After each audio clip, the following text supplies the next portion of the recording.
What's going on? What's going on? What's going on? I Hate Average Podcast.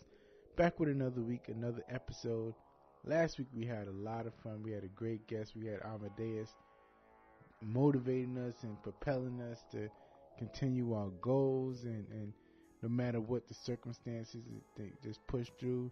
And also, when naming businesses and projects, kind of speak things into existence and name it what you want it to be. Of course, he named his company Platinum Boy Records, and he ended up making a lot of platinum records for various artists. And just there's his positivity and his spirit, very, very contagious and motivating. I appreciate Amadeus for that episode. It was a lot of fun. This week we have another great guest. We got Glamazon Tyomi. You guys, of course, probably know her from social media, Snapchat and Instagram. She's very, very active on there. Also Twitter, but she gives. I apologize for that, but she gives a lot of advice with relationships. Not advice, but she educates on various topics on relationships and sex. I know you guys probably, this is like a third sex educator. I just find these things interesting. I like speaking with people who have just a different points of view, different type of occupations. Of course, I could speak with doctors, and I could speak with those who sell, fashion entrepreneurs and things of that nature. But I like to speak with people who have a different take on life, which is why I started the podcast. And she's definitely someone who caught my interest on some of her information, some of the things that she studied as far as relationships. So we had a very, very in-depth conversation on relationships, the nature of relationships, why we conform to certain relationships. So very, very valuable and informative conversation to have with Tyomi. But before that, I got a major announcement. Finally got my first event going. Cinco de Mayo is going to be May 5th. Man, I'm really excited. Hope you guys can really make it. Get your tickets. You can go on Eventbrite. Search I Hate Average Podcast. You can go on my Facebook page, I Hate Average Podcast. Buy tickets there. You can click the link in my Instagram, I Hate Average Podcast. Everywhere. Just go search it. Get there. It's going to be a lot of fun. It's going to be a little bit different. We're not having a live podcast. We're not going to be networking. We're going to just have fun. It's going to be a spades night. So we're going to have fun, play cards, have some drinks, open bar. Well, the bar is going to be tequila because of the occasion, Cinco de Mayo. So if you want other things, of course, it's BYOB. But it's going to be a lot of fun. I hope you guys can make it. Cinco de Mayo, May 5th. Go get those tickets on Eventbrite. Alright, so here's the interview with me and Tyomi. Occasional Snapchats, also on YouTube, just everywhere, just sharing free love and information on sex education and lifestyle and things of that nature. So how did everything get started, Tyomi? How did everything get started? Well, before I started in sex education, I was modeling primarily in Chicago and like traveling and stuff. And my career took a shift, and my father actually suggested that I use my natural gift for writing instead of just, sitting on it. And so I took his advice and decided to start a blog. And I started going through my mind, thinking about things that I enjoy talking about and that I could wake up every day and, write about. And sex came to mind. So at the time, let me see, I was 22 when I started the blog, and I'm 30 now. So at that time, it was like 2009, 2010. I didn't really see any women, especially young black women like my age, that I could relate to who were talking about sex in a way that was informed and, it wasn't ratchet. So Yeah. I started doing research and I didn't find anybody. And I was like, you know what, this is a problem. White people have tons of sex experts and people they can relate to, but we don't have anybody. So I said, you know what? I'll be the representation. I'll kick it off. And so then I started my blog, glamorerotica101.com in 2011. Quit my job that I had at the time, didn't look back, and things just started taking off. And I started my YouTube channel a few months later as an experiment because I knew people, became popular from YouTube. Yeah. And then one thing led to another, and like the videos started getting like hundreds and thousands of views, and then a million views, and I was like, oh, this thing's really taking off. Like, I didn't have any expectation, but I had a goal in mind, and my goal was to just help people around the world connect better with themselves and connect better in their relationships. And so now it's going on 7 years later, and I'm Wow. doing that, and it's like I'm really happy that I listened to my father's advice and Yeah. started actually using my writing because now I'm living the life of my dreams, to be honest. Wow. That's a great story because a lot of the guests that we have, they kind of some of the paths that they take, they kind of going against the grain, like their family and their lives kind of want them to stick to the 9 to 5 lifestyle. And the fact that your father kind of pushed you into being creative that's very, very interesting and powerful. Yeah, I've always been a creative person. I mean, growing up, my parents, like anything that I was into, they supported it. Like, I've had several art kits, colored pencils, markers, art books, sewing machines, pianos. Like I have so many different talents that I've been interested in or that I've been good at or I'm rusty at now, but just got to pick it back up. But my parents have always been supportive of my creativeness and my creativity, and so has my family in general. Like my mom's sister, she was a writer as well, and she was a really big influence on me. I mean, growing up, she was the only person that I ever knew, like in real life, that was an author. Wow. I grew up reading books, and the written word has always been very appealing to me. And so she was like my personal superhero. Uh-huh. Being a black woman who had published her own book, and she self-published in the 90s. So Yes, that's that was, you already know, like back then in the 90s, like computers weren't that popping yet. yeah, And self-publishing, it was almost like, how do you do that, that's But true. she Yeah. did it. And so, Without Google, she did it. yeah, and you know what's crazy about Google? This is so fucked up. I remember the day my mom and my aunt were talking about Google and like their stocks, and those stocks were like $1, Yeah. and they were sitting there like going back and forth about if they should buy stock, and they didn't. And I'm like, God, Oh my God! Wow. I'm like, if they would have brought stock in Google back uh, then, we would have been banking I right know. now. Like, But we wouldn't have this information. We wouldn't.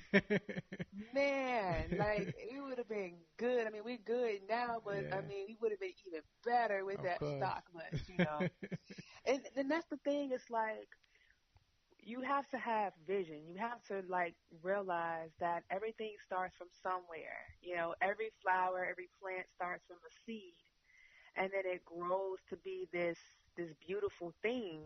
Especially a tree. Like it goes from an acorn to then like a 30-foot freaking pine tree or whatever Yeah, that is standing so tall over you, and you're like, wow, all of that power came from this little seed. yeah, So, for people who have dreams and people who they sit and they dream while they're at their desk or their 9 to 5 or whatever about the life they truly want, you have to remember that all the power is already in you to true, do it. I true. remember I was literally like sitting at this job, doing this job only to appease my mother. It wasn't even my father. My father was just like, you got to do what you got to do to get to where you want to be, it's whatever. But my mom was the one like, you got to have a job. You're going to be living here, da, da, da, da. And I was Yeah. like, man, whatever. Because, see, I was a partier back then, like Okay. in the clubs and stuff. But I would be sitting at my desk, like once I started my blog, just like on my blog Yeah. and on social media. And one day I was like, what am I doing? Like, I'm not even doing work. Like, my boss is sitting here vouching for me every freaking month because I'm not making sales. He just throwing me sales so I can stay here. You know, shouts out to being cute because Yeah. like Just something he it wanted something to look at. So. yeah, no, I like my desk was like right by his desk. Yeah, so. And but see, I was smart because if people would say they were leaving the job like in the middle of the week and they were going to work until Friday, they would just tell them to go home that day. I was like, I'm just going to quit on Friday so I can get this last little check, Yeah, I was and smart. then I'm and then I'm out of here. So I was like, once I leave this job, this 9 to 5, I'm never going back to a 9 to 5. I don't care what I need to do to pay my bills and, make ends meet and stuff. But I'm not going to do this anymore. I'm only going to do what I want to do Right. to make money. And I hustled. Like, I'm from Chicago. Chicago Yeah. is a city of hustlers. So we do what we got to do to get by. Right. And I just used the talents that I have, writing, acting, modeling, and it worked. And so to now be like to actually make or receive money for the knowledge that I have and the gift that I have of healing, because I'm a healer, Yeah. that that means a lot to me. And to know that I took a chance on myself and believed in myself, that's the most important part. So for anyone listening to this podcast, if you have a dream, you have to like believe in yourself enough to invest in yourself. And investing in yourself isn't just about like money. It's about investing the time and energy into studying and researching and networking, and then like taking those risks that other people may look at and say, "Oh, that's stupid. That's dumb. Why would you do that?" You got to ignore those people. True. But I got to be honest. When I first started doing this work, my mom was not with it. She Yeah. her whole thing was just don't do Yeah. porn. Yeah. Yeah. But then when I started like doing videos, and my videos are PG-13, like Yeah. you know, I'm wearing clothes and stuff. Right. But when I first started doing the videos, she was just like, "Why do you have to be in the videos? Like, Or how just come she you didn't even can't?" want you talking about it. She didn't. Even. She was cool with me talking about it, but she wasn't cool with like me getting into sex positions Oh, and okay. Yeah. demonstrating. Because like on my YouTube channel, I teach people how to get into different positions, or I show them how to do different like techniques and stuff. So she was just like, "Why do you have to be in the videos? How come you can't get somebody else?" And here I am, just starting out my blog. I'm like, I don't have a budget for that. Exactly. And what's interesting is that even if you like find girls who will take sexy photos, It's not if the you same. ask, it is really not the same. If you ask them to get on camera and bend over in doggy style with a male model Yeah. or even with a female model, they feel some type of way and they don't want to do it. Yeah. And it's not going to be like the kind of technical position that you really want to show anyway, because they don't know what you're really thinking. They can't express your thoughts. So Yeah, and you don't want to be like trying to direct them to do something and like the energy isn't there and it's yeah. showing across on screen. And plus I was like, I'm working on a very limited budget here. I don't have the time or the energy or the finances to try to invest in someone else, so I'll just do it, True. whatever. And it worked for me. My mentors told me when I first started this, because I was just going to be anonymous, right, and not even put my image out there in association with this stuff. Yeah. But my mentors were like, your image is powerful and you need to use it. So That's put true. your picture on your blog. and I think that's what works. That's actually kind of what drew me to your content. This, like you said, it's different. Seeing just I think I seen you on Twitter or Instagram, one of those, and I just seen you basically talking about sex, and it's very strange to see a black woman just openly. Now you see it more common, but I think I started following you like a year or two ago, and you Hmm. just is like plainly talking about it, and it wasn't like in a raunchy way. It was very informative. I just thought it was interesting, so then I just kept on following you and seeing more things, and then I followed you on Snapchat, and you was you kind of had like themes. You had like the matchmakers letting your followers, kind of promote themselves. That was cool too. And so that's what kind of made me follow. Just because you had your image up, because I was able to see that you was a black woman, it kind of drew me Mhm. to your content. I think that's what draws a lot of people to your content. And that's the whole point of why I use myself, because like when you when you look around into anything like sensual or erotic, even if you just go into a Google search, right? So even if you Google relationship, what do you see? You see white people all happy and shit True, in relationships. true. And then when it comes to sexuality, you really don't see positive and beautiful representations of black people. Yeah. So I was like, especially with the black woman, like our sexuality is seen as threatening Mm. to everyone not black, even to True. black people too, who got this whole self-hatred thing going on. Yeah. But I was like, I know that this is a market that is being underserved, and so if I can be the representation for this underserved market, then cool. And then two, being a woman that's not like, shouts out to my skinny girls, but I'm not a skinny girl. I'm not Yeah. a thin woman. I never have been. And I'm like, when we do see black women depicted in sensuality or sensually, she's never like a super thick woman. True. And that makes a lot of black women who have curvier bodies that aren't a size like 4 or 6, but are 12, 14. It makes them feel like they're not sexy. Mm. So I have a lot of women who follow me that are thicker bodied, and they're like, "You helped me gain so much confidence." And then to like receive letters, not just from like black women, but Indian women, Saudi Arabian women, women Wow. in different countries in Africa, and just like black and brown women all around the world writing me saying, "You helped me feel so much more confident in myself." That that's like basically the goal achieved Yeah. in reaching these women and helping them feel better about themselves. So Yeah. It's it's all worth it. true. True. Definitely.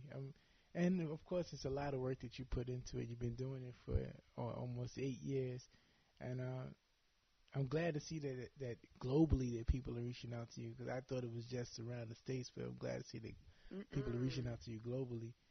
I'm heading out to Europe next month. We're going to London. We're teaching. We're going to Paris and teaching. Wow. And, I mean, the letters that I get from, like, I got a letter from Japan a few days ago, and I just thought that was so dope. Like, I responded to this girl in Japanese because I wanted her to understand exactly what I was saying. Yeah. But to know that I have, like, literally people in every corner of the earth, even in places I've never heard of.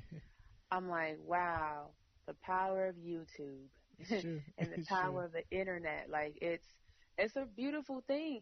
And it's interesting because people don't even it's like people only see what they see. Yeah. So the average person who may just be finding out about me or they come across me, they might not even know about all the stuff that I've done over the last 7 years. Like Yeah. my work is published all over the internet. I've been quoted in so many articles from Huffington Post to AskMen.com, BET.com. Um, been on World Star quite a few times with videos. Yeah. Videos that I've made have gone viral several times. Done Comedy Central. So many things that I've done, and it's like I have a very lengthy resume. And if you look at my followers on It's like so diverse, social right? media and stuff, yeah, it's a diverse following, and it's a pretty hefty following. Yeah. And there are millions of people looking at the things that I'm tweeting or posting online every single month. So my reach is far. Yeah. And I didn't get here overnight, and I didn't get to this space by just like, posting every now and then. When I first started, I was like posting every single day Wow. to my blog site, waking up, not making money either, Yeah. just Off a posting passion. exactly and having tenacity. And but there's a lot that I've had to overcome and a lot that I've had to, um, I guess you can say, defend myself against when it comes to the public, and then also these social media platforms. It's I get people all the time who hit me up and they're like, I want to do what you're doing. I want to be where you are. I want to be like you when I grow up. And I'm like, It's not you know, easy. right. I'm like, I appreciate that you're saying that. And I don't know if you have the tenacity Yeah, that's because true. it's a lot. It's a lot. So do you what because people their mindset when it comes to sexuality, even though you're just educating people, um do you get negative feedback, or is most of it just positive stuff? Do you get like women saying, "Oh, like your mother said, why do you got to be in the videos? Why are you in those positions? You could just explain it." Do you do you get negative feedback sometimes? I'm going to say that, yeah, I do get people who troll me. That's Okay. all I consider them to be are trolls. But I receive, I would say, 99.8% of the feedback I get is positive. Uh, But then you have those people who really just aren't comfortable with themselves. True. And so then they come and try to attack me in whatever way. I just block them. That's I smart. don't. That's smart. So you don't gotta engage. Nope, because I mean, this is how I look at social media. If this is my page, then you're coming into my community. True. And why would I sit here and even waste a fraction of my time arguing with you or giving you my energy? Because all they really want is attention. Yeah, that's true. This is why they directly speak to you and they say nasty things because they want you to respond. Yeah. So if you just ignore them and you block them so they don't see what you're doing, then you don't give them any power. Um, but yeah, it's mainly been like, sometimes it'll be women who, I don't know if they're Christian or whatever, but saying things like, you shouldn't be showing your body. I'm like, girl, bye, block, Yeah. or some dude mad about whatever. Yeah. Like, I just block people. I So, don't even have the but do time. you get like what's like a negative comment that a man would make? I can't picture that. I can't picture a guy being offended by it. The content. But men say stuff like that too. Oh, you should respect yourself more. You shouldn't be showing your body. I'm like, my man, who are you? Like, who the fuck are you? Who to be trying to tell me, a woman, what to do with my Yeah. body? Like, you get blocked. Yeah. I had some guy tell me that I can't talk about God because I'm a sex like because of what I do for a living. He got blocked, and I made a video last week about that and put that on Twitter because I'm like, I'm a reflection of God. I am God in flesh. So how can True. you tell me I don't have the right to speak about myself? Like, Yeah. get the fuck out of here. Then um, I've had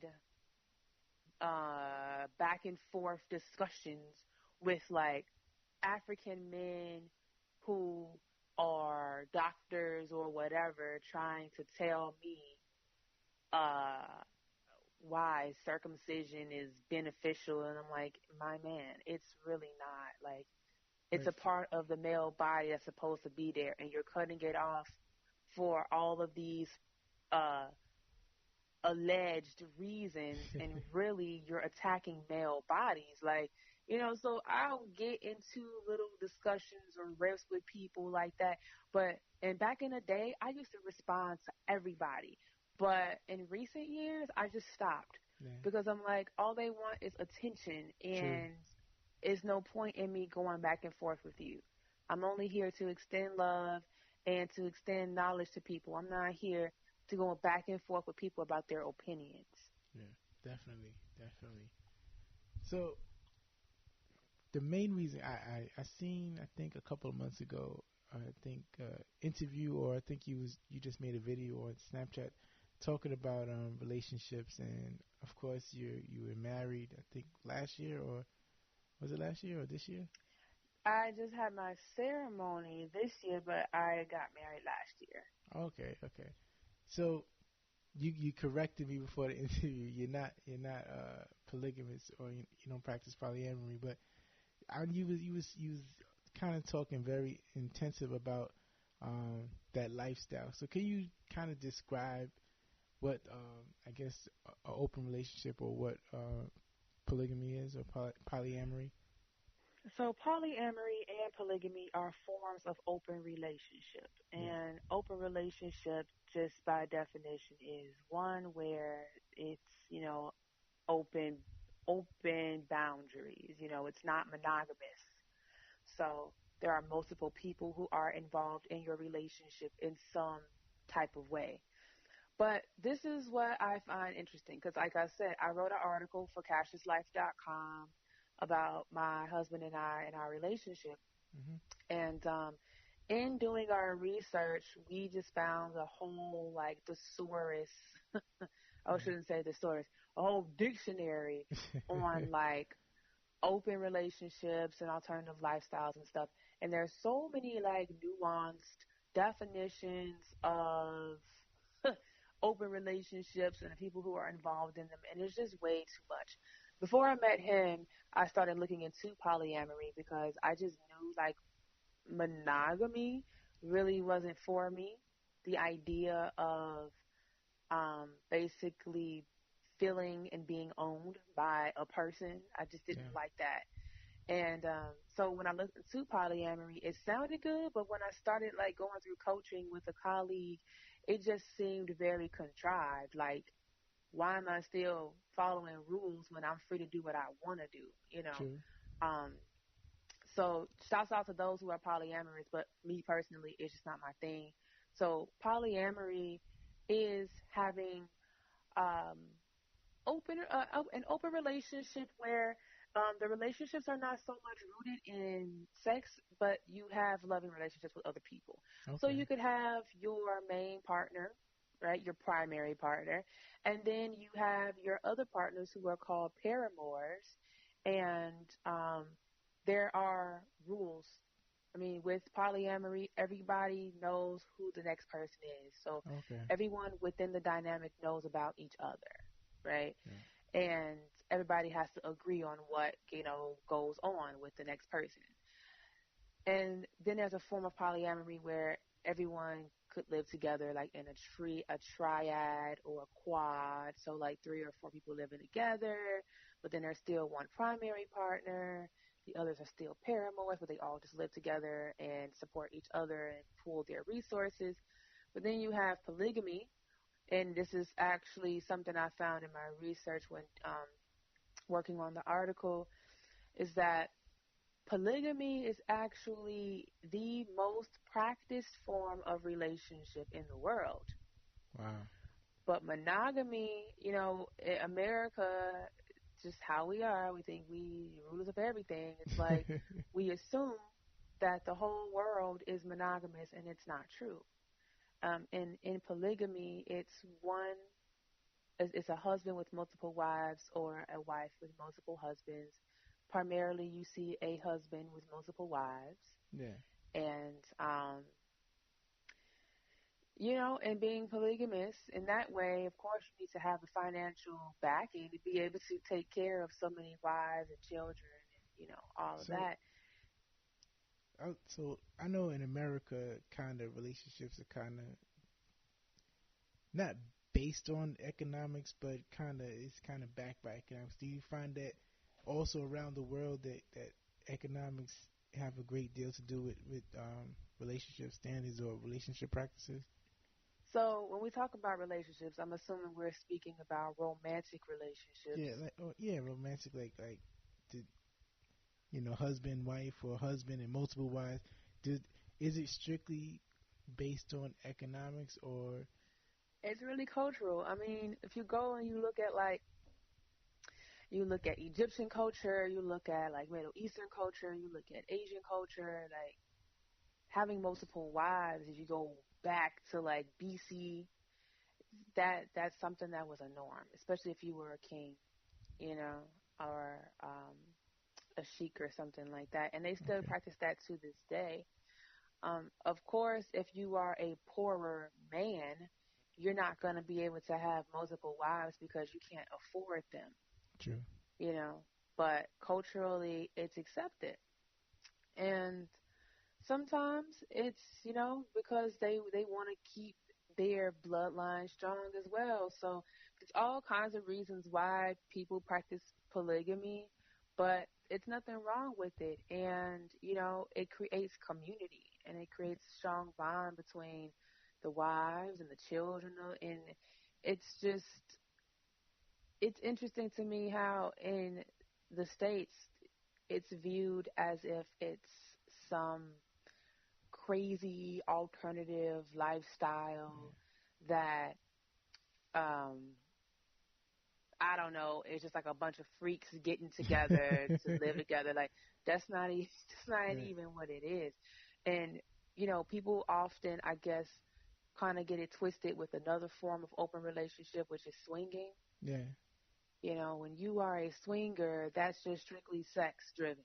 Yeah. You and your partner, you go to a party, an event, or whatever, and you interact with a single woman or a single man, if that's what you're into or Yeah. whatever, and or you swap with another couple, but And you might not even really swinging. know these people, right? You might not. Exactly. You don't know them. You just meet them and you guys vibe and you get it in and then you go home. Yeah. Sometimes you become friends with the people that you swing with, but swinging is not polygamy, you know. Yeah. So, Swinging is not polyamory. so Swinging is just sex. do you think is religious? Like, why do you think the states? Why do they practice and preach monogamy so much? It's kind of like it's it's preached so much that it's kind of ingrained in people they can't even think outside of that. Why do you think that? Yeah, it's a conditioning that came from, the people who came over here. I mean, remember, like, this country was founded on by Quakers, I think. Was it Quakers? I believe so. Yeah. The Pilgrims were Quakers, I believe, or Amish, but they had these very strict religious beliefs, Mm. and they, came over and they brought those attitudes with them. Um, and I just think that it's something that's just been ingrained in American society. And I mean, it's, on the law books and stuff like that. You can't have, there are many states where you can't have multiple partners as far as like marriage is concerned. Yeah. But if you're not married, this is the thing though. If you're not legally married on paper, if you're not bound in marriage by law, you can have as many partners as you want. True. But when you talk about the legal form of marriage, then it's like, oh, it can only be one. And this is the thing too. People don't even realize like you're already in multiple relationships. A relationship is not just romantic. That's one form of relationship, and That's an then love, interesting perspective. It's yeah. And love is extended in all of your relationships. Like when people be like, "Oh, I love you, but I'm not in love with you." That's the stupidest thing anybody could ever say because there is no such thing as not being in love with somebody. It's like love just is. So if you love yeah. someone, you love them. True. But people try to make these differentiations. And then with relationships, it's like, it's interesting when you hear women say things like, "Oh, you can't like love any other woman but me, or you can't show any other woman affection but me." But it's like, okay, what about my mother or my grandmother or my aunt or my little sister or my True. cousins? What about them?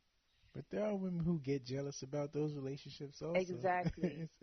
And it's like, how ridiculous do you sound?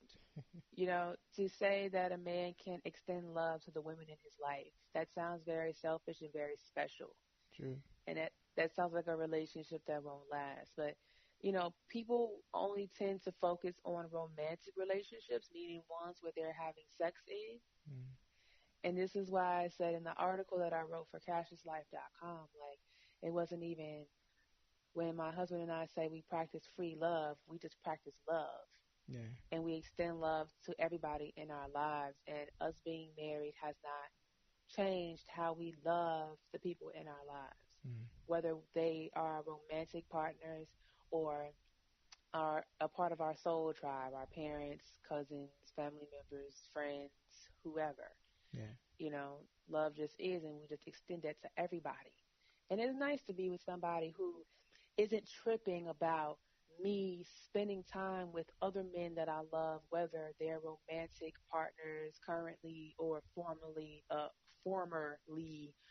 or Yeah. whatever. Like, you know, that's something I wanted my whole life. And then to meet somebody who is totally like, you're free. You can do whatever you want to do, Yeah. including be with me or not be with me. I'm like, see, that makes me want to be with you even more. True. It's just very, very difficult because it's kind of like both parties have to have basically no ego. You just gotta really, really love them and have no ego about it. But you know what though? Having no ego is impossible because the ego is a part of who we are as humans. We are But spiritual then you're gonna beings. be jealous then, if you do No, have an ego. no, you're not going to be jealous. This is the thing. This is what the ego is. The ego is a thought system that is basically downloaded into these bodies. Hmm. We are spiritual beings having the human experience. We are God beings. We are extensions of God, but we chose to have this experience. And so we chose to have an ego. And um, so your ego is never going anywhere. And ego is fear. Fear Yeah. is always going to be there. And God is love. And love is the only thing. So love is always going to be there too. Now, the way that you deal with the ego is through uh, grace or the Holy Spirit. Yeah. And not just the Holy Spirit, but also being an observer of your mind and realizing when it's your ego talking and not you, because you are a loving light being. You're not your ego. Mm. And jealousy is an extension of fear or the ego. Yeah. So and this is the thing, people will say, "Oh, I am jealous." No, you're not. You are not jealous. You could never be jealous You as a feel loving light jealous, but being. it's not who you are. Exactly. Yeah. You're feeling jealousy or you're having an experience with jealousy. And what's interesting is that the feeling that you're experiencing is never truly about what you think it is. It's pointing to something else. And typically, when people are feeling jealous, it's because somewhere deep inside they have a separation anxiety and they feel that in some way they're not good enough for the person that they're with and Mm. they're going to be abandoned. And Wow. it all goes back to feeling separation anxiety from God or love. Wow. So, That's very, because it kind of explains everything. Cause I listen to other podcasters and other educators, and he kind of explains, when a man cheats on a woman or that relationship, a woman instantly thinks she's upset, but she also usually thinks that why wasn't I woman enough for this man? And he kind of said the same thing. It's just very, very interesting how we could think instead of feeling betrayed, we instantly just think that we wasn't good enough for that person. but you know what, too? This is another way to think of this, right? People get so upset over infidelity, basically over what their partner is doing with their body in someone else. Mm. But the thing is, love can never be threatened by anything. Not what you say to anyone else, not how you feel about anyone else. Because tell me, because you love your mom, does that mean you have any less love for, like, your best friend? Yeah, no, it's not. It's That's a question. That's a question for you. You no, love your mom. it's no Do less you love. have right? Exactly. Yeah, So, and love just is. Love is love. No matter if you have it for your mother, your sister, your girlfriend, whatever. yeah, So just because a person goes out and decides and they make a conscious decision to go and have sex with somebody else, which technically they have the autonomous right to do that. Every single last person on the face of this earth has the right to do what they want with their body, however they want, when they want. The reason why people feel quote unquote betrayed in relationships is because there is this assumption like once you get with a person, you have some type of control over their body and what they do with their bodies. mm, And yeah, so when that person decides to go and meet their physical needs for pleasure, you know, But you that's get the thing. upset. That's the thing, because people, I guess, if you have your physical needs met by somebody else, that means that I must not meet your physical needs, so you need to get it elsewhere. And so what does a person, because see, really it's the story you telling yourself. Yeah, yeah. And if you know that you are not physically if you're not physically joining with your partner and you guys aren't having a satisfying sexual experience together and you don't even want that or you don't even try to make that work, then why are you so upset Mm, that this person has decided to go and do what they want to do with their body with someone else?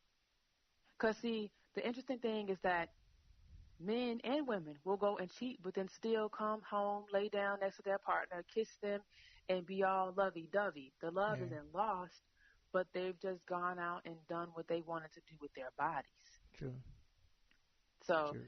if people would choose to see things differently, they wouldn't be so upset all the time. Like there is nothing that my husband can do with his body that would ever cause me to love him any less. And there is nothing that I could do with any other person with my body that would cause him to see me any differently than how he sees me now, which is a loving light being that sees him as the same. Mm. Did, But again, people, before you was on this journey, was you always did you always have that mindset, or have you evolved to yeah, that? that's the thing. Like, I've always had this mindset that I can't control anybody Mm, and that people are going to do what they want to do with their bodies, period. And who am I to try to stop you from going and talk to somebody else or fuck somebody else or whatever? That's not my place. true. So I've always had that mindset. And I've always been like, just be open. We can talk about anything, because I always had this innate feeling like just monogamy's not for me. It's not my thing. So you always knew that. You know. Yeah, I always knew that even though I was trying to conform to that. Yeah. And like, eventually I was like, I'm just going to chill. I'm not going to be in a like committed relationship, like monogamous. I'm just going to like do what I want to do. And I've had relationships, but they all were pretty much just open, no strings attached kind of relationships. Mm, And eventually I was like, all right, I don't want to be in something that's monogamous. And I also don't want to be in something where this guy is not taking me serious, though. yeah, yeah. I don't want to just be a plaything. That's true. Yeah. And You still want to build something in life. You just yeah, yeah. you want to have companionship, like a true partner, not just somebody to fuck when you got free time. True, true, And I got tired. I had a lot of those, and I got tired of it. And I was true. like, it's time to chill. Yeah. Because I guess you found an amazing man, because it's like you said, it's easy for those guys, to it was fun to play around, but when it was actually time to like really get down and serious, and we're gonna have a long term relationship, and I'm still gonna be free. That's some. I guess for my crazy American mind, it's hard to wrap around. Yeah, and the average person, not just men, Yeah. women too. The average person just has this mindset ingrained, and it's really just programming that you own the person that you're with, Mm. and you're entitled to their body, you're entitled to their time, you're entitled to whatever they have, and that's not true because you don't like no one owes you anything. And um, I've been ghosted so many times in my life by men who just could not handle everything else that comes with me. Like, okay, you may be kicking it with me because I'm beautiful and you like my company and you love the sex. But then when it comes to me talking about dreams and then when it comes to me like having a hustle to get to where I need to go, now all of a sudden you upset because I don't have the time to hang with you, and it's just so so many things that people don't see that I don't put on the internet, Of and it's course. those things that takes a very um, aware and conscious man to handle in being with me. So, and I get like messages all the time from guys like, "Hey, I would just love to. I would love if I could marry you. Oh, I just love if I could just be with you for one night.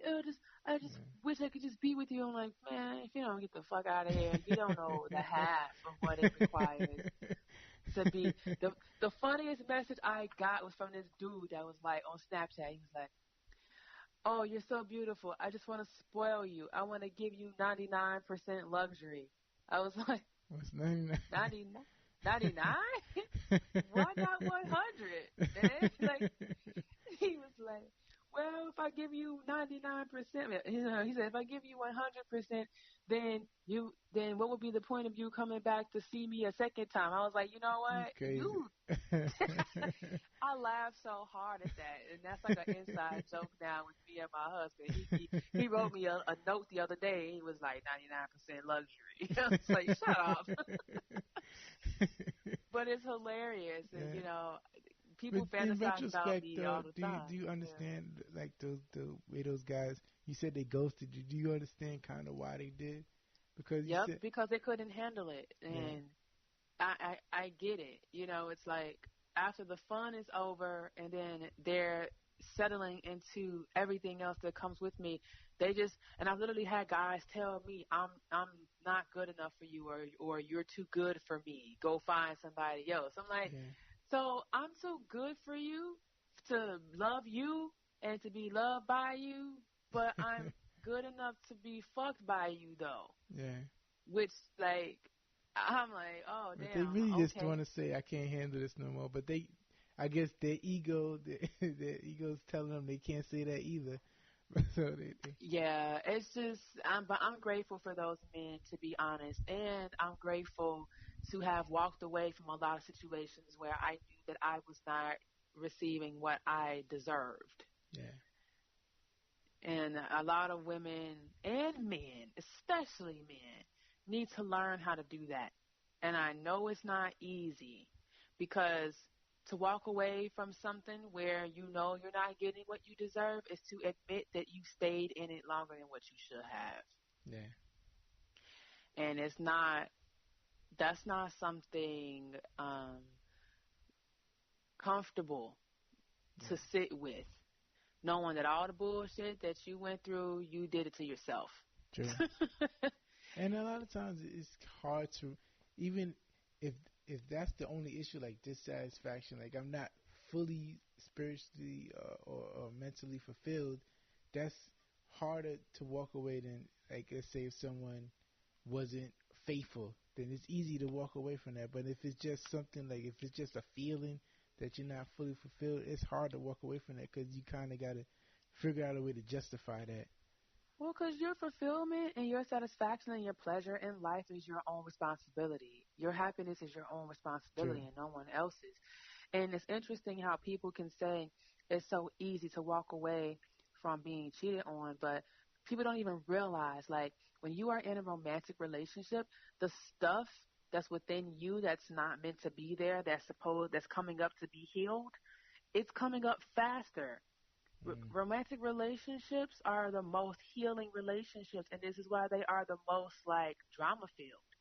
Yeah. Because when your shit comes up because it's being reflected by your partner, Uh, the person that you choose to be with is a direct reflection of you, and they are reflecting back to you those things that you need to basically rectify. You have karmic debt with this person, and people who don't want to deal with their shit, they deflect and they argue and then they break up, and yeah. then they just get into the same type of relationship True. with a different person, but it's like really the same lesson that needs to be learned over and over and over again.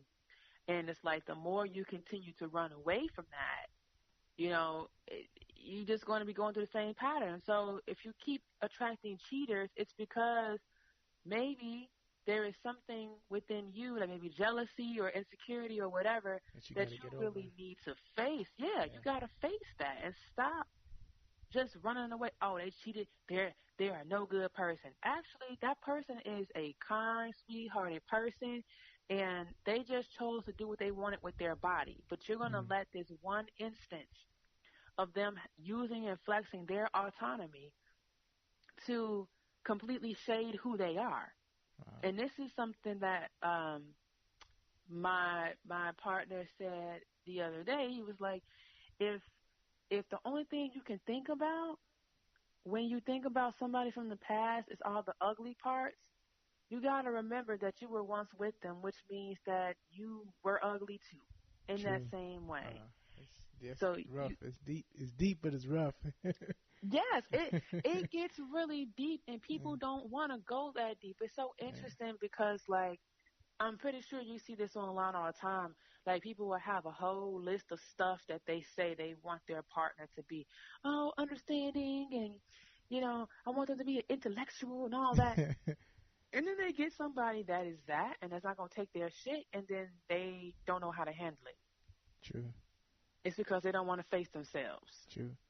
That's really what it is. So, Or they attract someone who's the total opposite because they're not what they're even looking for. You want someone intellectual, and you're not even intellectual.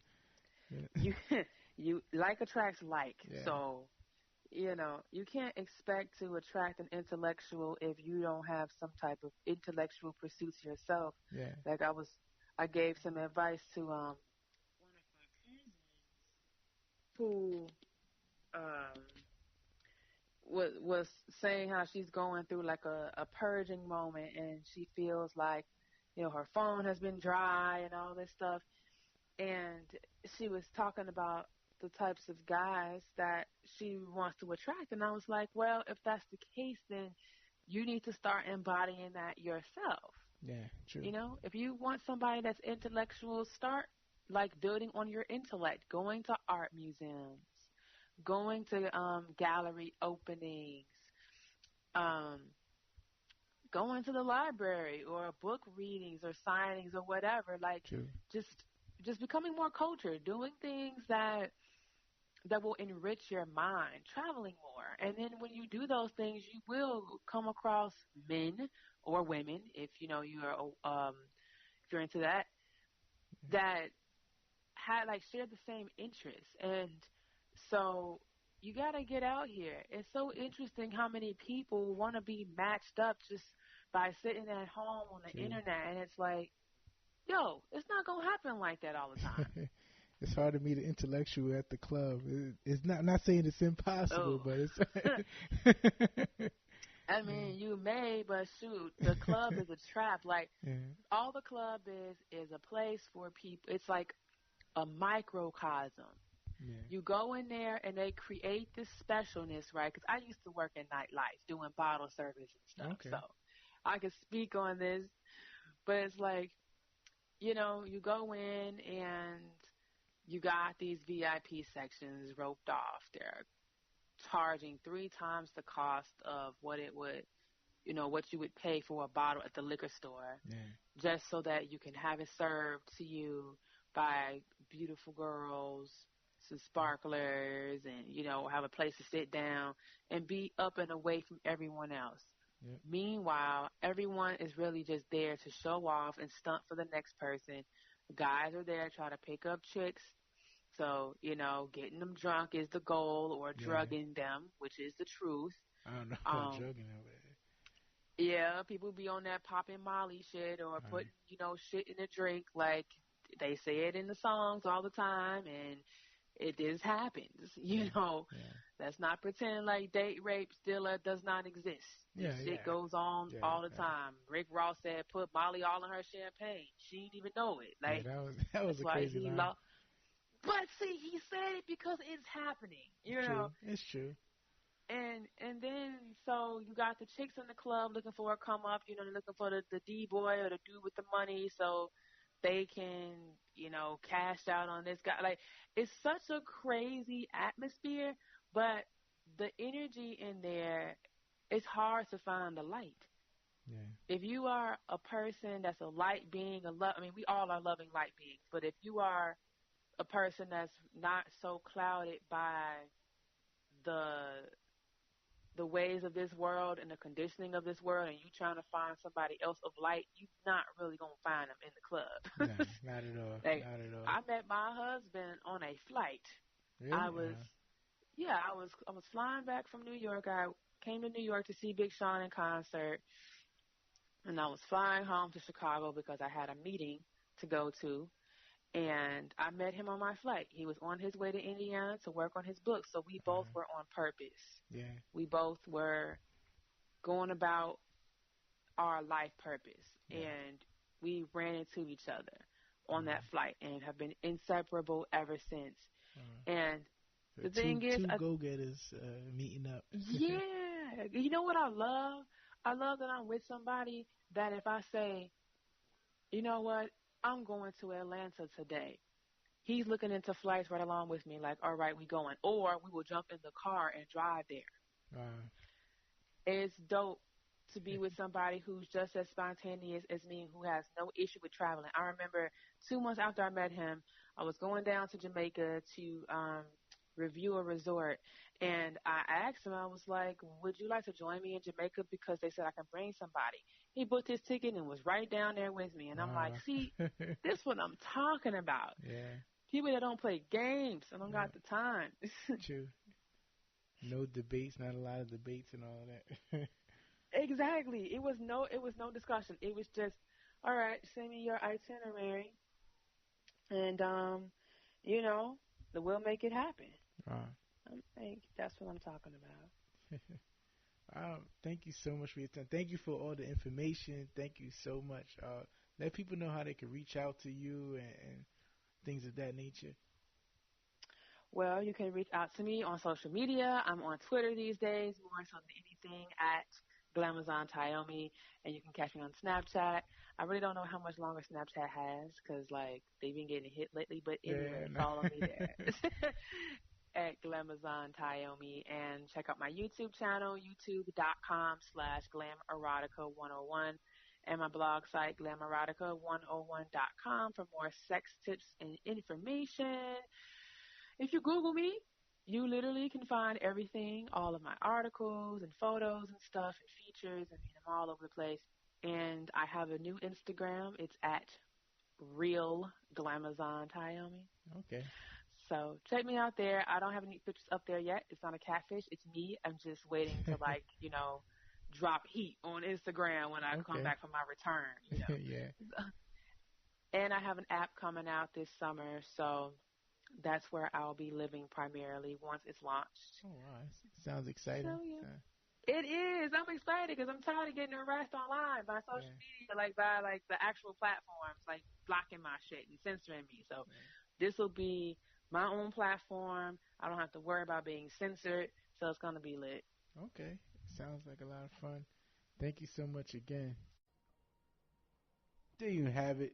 That's my interview with Miss Glamazon Tyomi. Man, I hope you guys got some information. Of course, this was a little longer than our usual conversations, but I got so into it I didn't want to cut it off. Very, very cool, very informative. It's just a different perspective. That's why we got the podcast, I Hate Average Podcast. We want to talk about different stuff. Everybody talks about a lot of the same things. I want to talk about something a little bit different, push conversations a little bit further, and I'm glad you guys are along with the ride. Of course, purchase your tickets. Like I said earlier in the podcast, purchase your tickets for our first event. I Hate Average Podcast. Look it up on Eventbrite. Look it up on Facebook. Um, it's going to be on our Instagram page. We're going to be pushing it. Please go get your tickets. It's going to be a lot of fun. Of course, the tickets are cheap. I believe it's $5. So just get there. $5 is for the Cinco de Mayo event. So 555. Just go check it out. It's going to be a lot of fun. All right? As always, you can follow us on all social media. I Hate Average Podcast on Instagram. I Hate Average JAY on Twitter and Snapchat. And please, like I said, go get those tickets. Uh, Check out the website also, averagej.com. I'm going to be putting up some cool stuff on there over the next couple of weeks. So check that out, averagej.com, averagejay.com. All right, talk to you guys next week. Get those tickets.